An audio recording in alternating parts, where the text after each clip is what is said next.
If you don't do this, you are headed for trouble.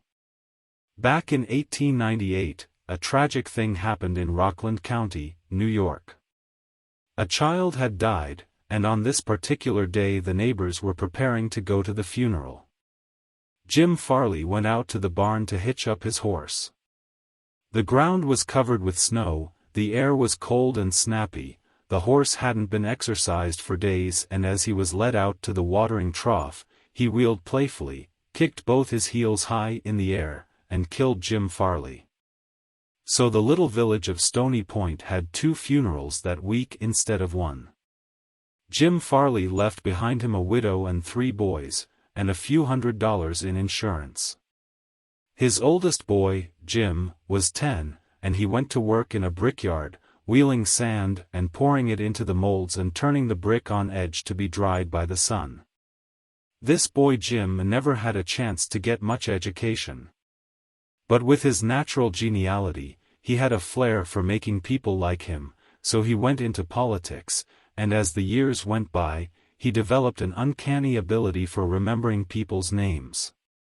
He never saw the inside of a high school, but before he was 46 years of age, 4 colleges had honored him with degrees, and he had become chairman of the Democratic National Committee and Postmaster General of the United States. I once interviewed Jim Farley and asked him the secret of his success. He said, "Hard work," and I said, "Don't be funny." He then asked me what I thought was the reason for his success. I replied, "I understand you can call 10,000 people by their first names." "No. You are wrong," he said. "I can call 50,000 people by their first names. Make no mistake about it."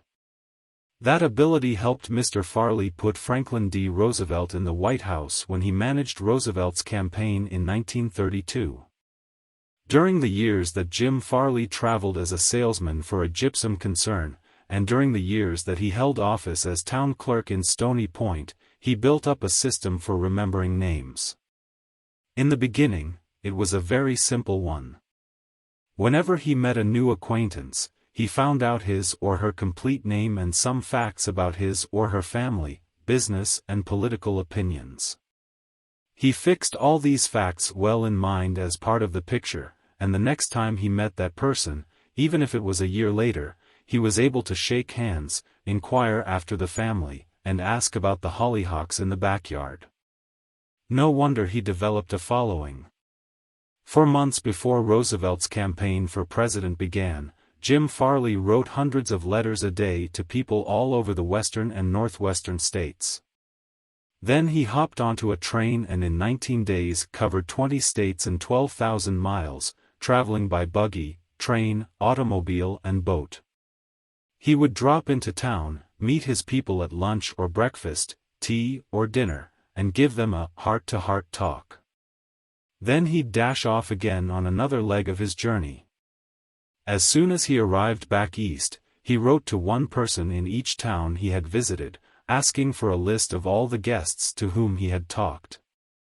The final list contained thousands and thousands of names, yet each person on that list was paid the subtle flattery of getting a personal letter from James Farley. These letters began "Dear Bill" or "Dear Jane," and they were always signed Jim. Jim Farley discovered early in life that the average person is more interested in his or her own name than in all the other names on earth put together.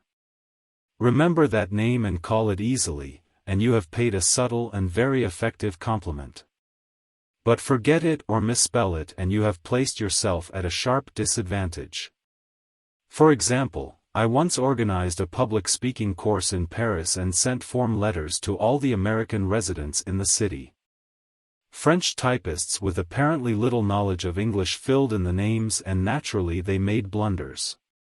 One man, the manager of a large American bank in Paris, wrote me a scathing rebuke because his name had been misspelled.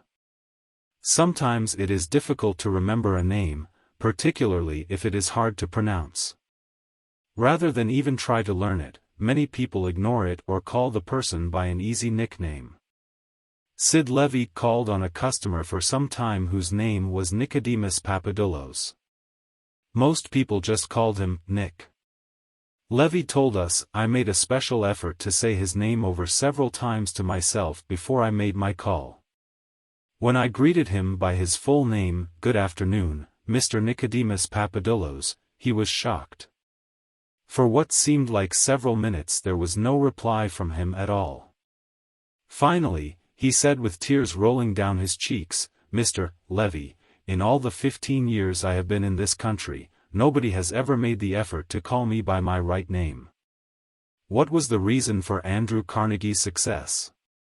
He was called the Steel King, yet he himself knew little about the manufacture of steel. He had hundreds of people working for him who knew far more about steel than he did. But he knew how to handle people, and that is what made him rich. Early in life, he showed a flair for organization, a genius for leadership. By the time he was 10, he too had discovered the astounding importance people place on their own name. And he used that discovery to win cooperation. To illustrate, when he was a boy back in Scotland, he got hold of a rabbit, a mother rabbit. Presto! He soon had a whole nest of little rabbits and nothing to feed them. But he had a brilliant idea. He told the boys and girls in the neighborhood that if they would go out and pull enough clover and dandelions to feed the rabbits, he would name the bunnies in their honor. The plan worked like magic, and Carnegie never forgot it. Years later, he made millions by using the same psychology in business. For example, he wanted to sell steel rails to the Pennsylvania Railroad. J. Edgar Thomson was the president of the Pennsylvania Railroad then. So Andrew Carnegie built a huge steel mill in Pittsburgh and called it the Edgar Thomson Steel Works. Here is a riddle. See if you can guess it. When the Pennsylvania Railroad needed steel rails, where do you suppose J. Edgar Thomson bought them? From Sears, Roebuck? No. No. You're wrong. Guess again. When Carnegie and George Pullman were battling each other for supremacy in the railroad sleeping car business, the Steel King again remembered the lesson of the rabbits.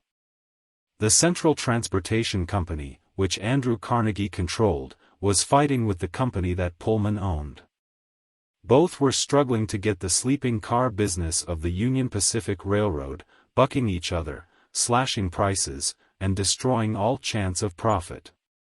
Both Carnegie and Pullman had gone to New York to see the board of directors of the Union Pacific. Meeting one evening in the St. Nicholas Hotel, Carnegie said, "Good evening, Mr. Pullman, aren't we making a couple of fools of ourselves?" "What do you mean?" Pullman demanded. Then Carnegie expressed what he had on his mind, a merger of their two interests. He pictured in glowing terms the mutual advantages of working with, instead of against, each other. Pullman listened attentively, but he was not wholly convinced. Finally he asked, "What would you call the new company?" And Carnegie replied promptly, "Why, the Pullman Palace Car Company, of course." Pullman's face brightened. "Come into my room," he said. "Let's talk it over." That talk made industrial history. This policy of remembering and honoring the names of his friends and business associates was one of the secrets of Andrew Carnegie's leadership. He was proud of the fact that he could call many of his factory workers by their first names, and he boasted that while he was personally in charge, no strike ever disturbed his flaming steel mills. Benton Love, chairman of Texas Commerce Bank Shares, believes that the bigger a corporation gets, the colder it becomes. "One way to warm it up," he said, "is to remember people's names." The executive who tells me he can't remember names is at the same time telling me he can't remember a significant part of his business and is operating on quicksand. Karen Kiersek of Rancho Palos Verdes, California, a flight attendant for TWA, made it a practice to learn the names of as many passengers in her cabin as possible and use the name when serving them. This resulted in many compliments on her service expressed both to her directly and to the airline. One passenger wrote, "I haven't flown TWA for some time, but I'm going to start flying nothing but TWA from now on. You make me feel that your airline has become a very personalized airline, and that is important to me. People are so proud of their names that they strive to perpetuate them at any cost." Even blustering, hard-boiled old P.T. Barnum, the greatest showman of his time, disappointed because he had no sons to carry on his name, offered his grandson, C.H. Seeley, $25,000 if he would call himself Barnum Seeley. For many centuries, nobles and magnates supported artists, musicians and authors so that their creative works would be dedicated to them. Libraries and museums owe their richest collections to people who cannot bear to think that their names might perish from the memory of the race. The New York Public Library has its Astor and Lenox collections. The Metropolitan Museum perpetuates the names of Benjamin Altman and J.P. Morgan. And nearly every church is beautified by stained glass windows commemorating the names of their donors. Many of the buildings on the campus of most universities bear the names of donors who contributed large sums of money for this honor. Most people don't remember names, for the simple reason that they don't take the time and energy necessary to concentrate and repeat and fix names indelibly in their minds. They make excuses for themselves, they are too busy. But they were probably no busier than Franklin D. Roosevelt, and he took time to remember and recall even the names of mechanics with whom he came into contact. To illustrate, the Chrysler organization built a special car for Mr. Roosevelt, who could not use a standard car because his legs were paralyzed. W. F. Chamberlain and a mechanic delivered it to the White House. I have in front of me a letter from Mr. Chamberlain relating his experiences. I taught President Roosevelt how to handle a car with a lot of unusual gadgets, but he taught me a lot about the fine art of handling people. When I called at the White House, Mr. Chamberlain writes, the president was extremely pleasant and cheerful. He called me by name, made me feel very comfortable, and particularly impressed me with the fact that he was vitally interested in things I had to show him and tell him. The car was so designed that it could be operated entirely by hand. A crowd gathered around to look at the car and he remarked, "I think it is marvelous. All you have to do is to touch a button and it moves away and you can drive it without effort.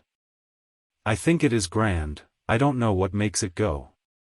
I'd love to have the time to tear it down and see how it works." When Roosevelt's friends and associates admired the machine, he said in their presence, "Mr. Chamberlain, I certainly appreciate all the time and effort you have spent in developing this car. It is a mighty fine job." He admired the radiator, the special rear vision mirror and clock, the special spotlight, the kind of upholstery, the sitting position of the driver's seat, the special suitcases in the trunk with his monogram on each suitcase. In other words, he took notice of every detail to which he knew I had given considerable thought. He made a point of bringing these various pieces of equipment to the attention of Mrs. Roosevelt, Miss Perkins, the Secretary of Labor, and his secretary. He even brought the old White House porter into the picture by saying, "George, you want to take particularly good care of the suitcases." When the driving lesson was finished, the president turned to me and said, "Well, Mr. Chamberlain, I have been keeping the Federal Reserve Board waiting 30 minutes. I guess I had better get back to work." I took a mechanic with me to the White House. He was introduced to Roosevelt when he arrived. He didn't talk to the president, and Roosevelt heard his name only once. He was a shy chap, and he kept in the background. But before leaving us, the president looked for the mechanic, shook his hand, called him by name, and thanked him for coming to Washington. And there was nothing perfunctory about his thanks. He meant what he said. I could feel that. A few days after returning to New York, I got an autographed photograph of President Roosevelt and a little note of thanks again expressing his appreciation for my assistance. How he found time to do it is a mystery to me. Franklin D. Roosevelt knew that one of the simplest, most obvious and most important ways of gaining goodwill was by remembering names and making people feel important, yet how many of us do it? Half the time we are introduced to a stranger, we chat a few minutes and can't even remember his or her name by the time we say goodbye. One of the first lessons a politician learns is this: to recall a voter's name is statesmanship. To forget it is oblivion. And the ability to remember names is almost as important in business and social contacts as it is in politics. Napoleon III, Emperor of France and nephew of the great Napoleon, boasted that in spite of all his royal duties he could remember the name of every person he met. His technique? Simple. If he didn't hear the name distinctly, he said, "So sorry. I didn't get the name clearly." Then, if it was an unusual name, he would say, "How is it spelled?" During the conversation, he took the trouble to repeat the name several times, and tried to associate it in his mind with the person's features, expression and general appearance. If the person was someone of importance, Napoleon went to even further pains. As soon as His Royal Highness was alone, he wrote the name down on a piece of paper, looked at it, concentrated on it, fixed it securely in his mind, and then tore up the paper. In this way, he gained an eye impression of the name as well as an ear impression. All this takes time, but good manners, said Emerson, are made up of petty sacrifices. The importance of remembering and using names is not just the prerogative of kings and corporate executives. It works for all of us. Ken Nottingham, an employee of General Motors in Indiana, usually had lunch at the company cafeteria. He noticed that the woman who worked behind the counter always had a scowl on her face. She had been making sandwiches for about 2 hours and I was just another sandwich to her. I told her what I wanted. She weighed out the ham on a little scale, then she gave me 1 leaf of lettuce, a few potato chips and handed them to me. The next day I went through the same line. Same woman, same scowl. The only difference was I noticed her name tag. I smiled and said, "Hello Eunice," and then told her what I wanted. Well, she forgot the scale, piled on the ham, gave me 3 leaves of lettuce and heaped on the potato chips until they fell off the plate. We should be aware of the magic contained in a name and realize that this single item is wholly and completely owned by the person with whom we are dealing and nobody else. The name sets the individual apart, it makes him or her unique among all others. The information we are imparting or the request we are making, takes on a special importance when we approach the situation with the name of the individual. From the waitress to the senior executive, the name will work magic as we deal with others. Remember that a person's name is to that person the sweetest and most important sound in any language.